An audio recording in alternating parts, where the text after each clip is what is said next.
Hey guys, Spud here, as always. And today you might be thinking, wow, Spud, that is an absolutely gorgeous Apache skin that we have in front of us. And you'd be absolutely correct. This is a beautiful, intricately detailed, and very professionally done skin from a very special livery creator who goes by Fish on Discord. Now, this video is all about making a quick and dirty thank you and shout out video for Fish. And if yourself or your virtual air wing or your virtual squadron need a beautiful skin put together, hop on to the DCS Livery Art Discord server and give Fish a shout out, and I'm sure that he would be happy to help you guys out. Now, this skin, of course, is for the Royal Daimar Air Force for Operation Burning Sands, the ongoing campaign on my Discord server. And every livery that is created for Operation Burning Sands has its own associated bit of lore behind it. So why don't we go ahead and hop in and talk about the lore that was written with a bunch of community input for this new Apache skin. The Boeing AH-64D Apache for the Royal Daimar Air Force belongs to the number 22 Dragons of the Valley Squadron. In 1972, the Shah of Daimar made a fact-finding trip to South Vietnam with a number of military leaders in order to assess how American strategy was paying off, less against the VC, but against the NVA and VPAF, and came away with many lessons learned the hard way by American forces throughout the conflict in Vietnam.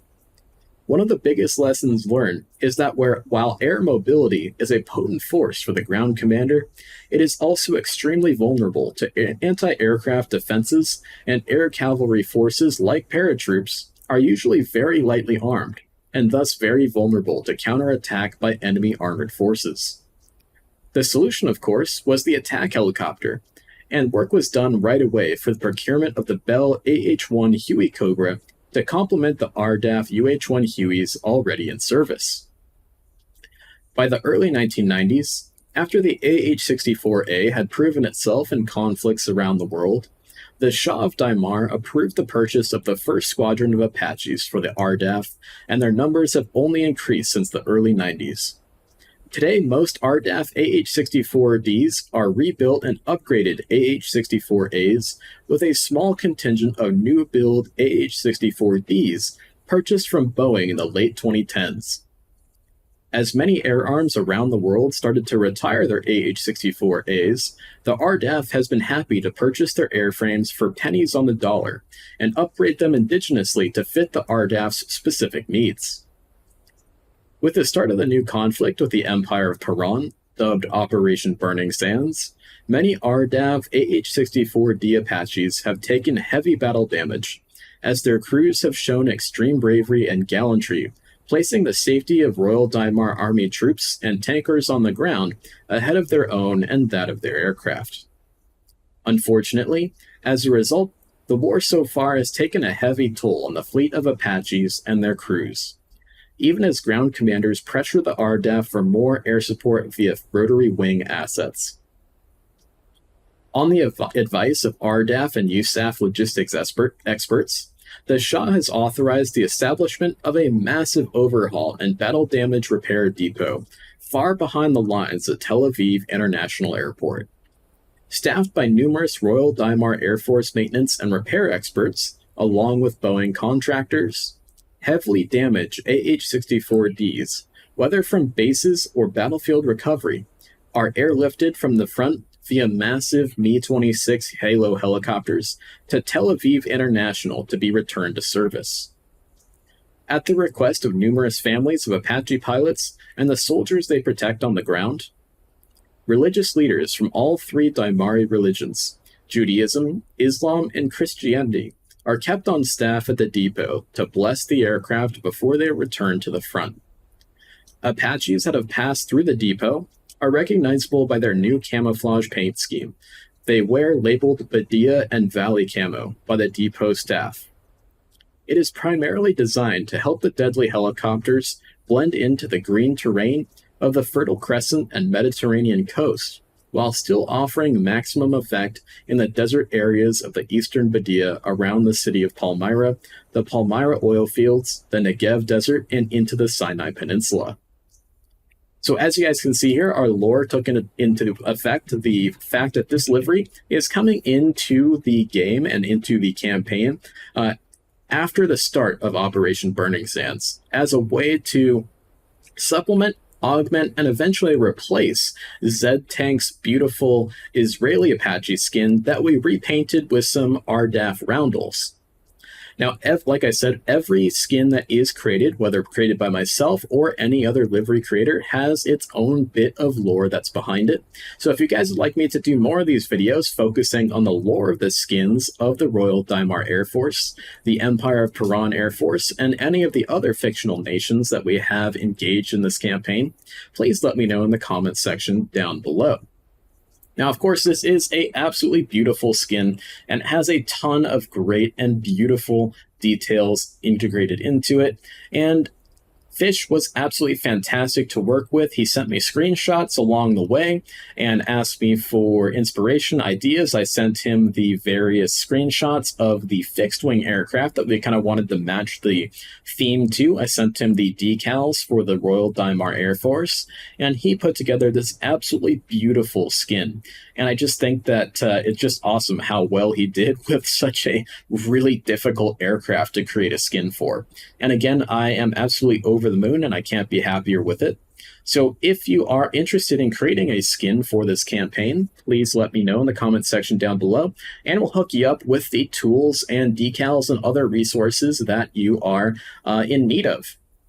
So some of you guys might be wondering, Spud, what in the hell are you talking about?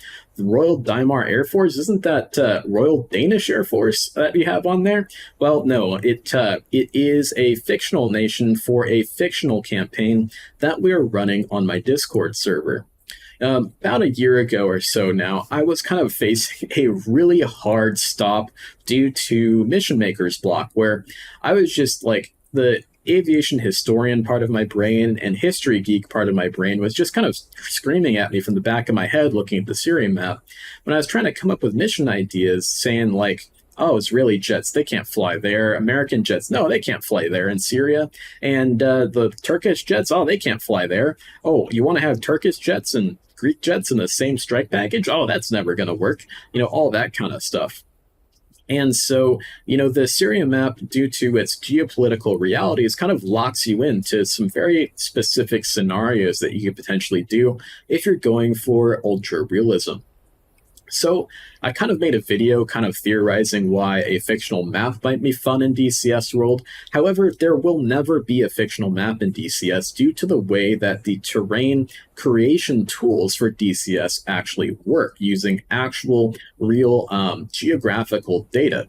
And so doing a kind of fictional campaign breaks us free of those geopolitical realities. And I wanted to bring to life kind of the old fictional nations and factions from the old Strike Fighters games of the early 2000s that I loved so much. So here we are with Operation Burning Sands. I am working on a story thus far video for you guys in the future. It just takes a while to make kind of like a cruise slash mission music video slash kind of recap video. So just stay patient for that, guys. So again, we are also expanding this kind of fictional campaign scenario out to multiple maps, not just the Syria map, but we have new fictional factions for the Sinai map, as well as the Persian Gulf map. The first mission with the fictional nations on the Persian Gulf map is already up and running with the Royal Daimar Air Force 1st Special Operations Squadron and the Commonwealth of the Trucial Coast Air Force as a raid against the Islamic Emirates of Persia. And then here on the Sinai map, we have our new borders for the Kingdom of Daimar and the Arab Republic of New Alexandria. So stay tuned for more on the lore behind the Arab Republic of New Alexandria. And we can see the border here moves through the borders of the real-life Gaza Strip and then down through the middle of the Sinai Peninsula instead of to one side or the other. And we can see that the Kingdom of Daimar on this map encompasses real-life Israel, Jordan, the West Bank, and down into Saudi Arabia as well. So I hope you guys enjoyed taking a beautiful look at this skin, you can download it for free on my Discord server, and it is included in the skin packages that are required for download as part of the participation in the Sunday missions that we run as part of the Operation Burning Sands campaign. I can't wait till the F4 comes out, and that way we can actually use the beautiful aircraft that the Strike Fighter series was actually built around, the F4E Phantom II. So we'll see you guys in the next one. Hope you guys enjoy the skin, and big thanks to Fish. See you guys.